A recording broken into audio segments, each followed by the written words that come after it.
தற்போதைய அண்மை செய்தி. திமுக நிர்வாகிகளோடு முதலமைச்சர் மு.க.ஸ்டாலின் ஆலோசனையில் ஈடுபட்டிருக்கிறார். உடன்பிறப்பே வா என்ற தலைப்பின் கீழ் இந்த ஆலோசனை என்பது நடத்தப்பட்டு வருகிறது. கூடுதல் தகவல்களை வழங்குவதற்காக செய்தியாளர் குணசேகரன் இணைகிறார். விவரங்கள் குணசேகரன்.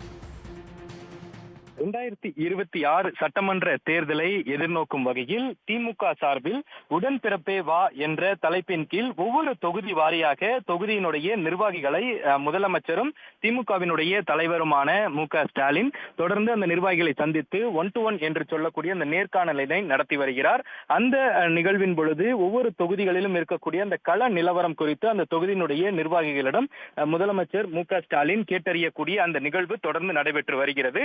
இன்ற நிலையில் இன்றைய தினம் மடத்துக்குளம் மற்றும் உடுமலைப்பேட்டை 2 சட்டமன்ற தொகுதிகளுக்கு இருக்கக்கூடிய அந்த நேர்காணலினை தற்பொழுது அண்ணா அறிவாலயத்தில் முதலமைச்சர் மு.க.ஸ்டாலின் தலைமையில் இந்த நிர்வாகிகளை சந்தித்து அந்த தொகுதியினுடைய நிலவரம் குறித்து முதலமைச்சர் கேட்டறிந்து வருகிறார்.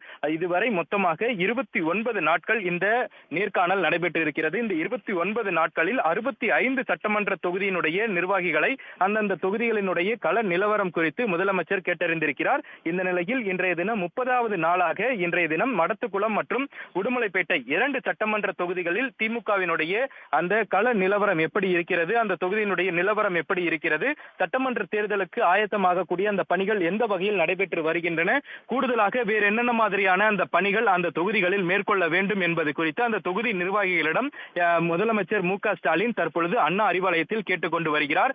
இந்த நிகழ்வின் பொழுது அந்த தொகுதிகளினுடைய பொறுப்பாளர் அமைச்சர் சக்கரபாணியும் இந்த உடன்பிறப்பேவா அந்த கள நிலவர நிகழ்ச்சியில் தற்பொழுது அவரும் பங்கேற்றிருப்பது குறிப்பிடத்தக்கது. உடனுக்குடன் செய்திகளை தெரிந்து கொள்ள சன் நியூஸ் பெல் ஐகானை கிளிக் பண்ணுங்க.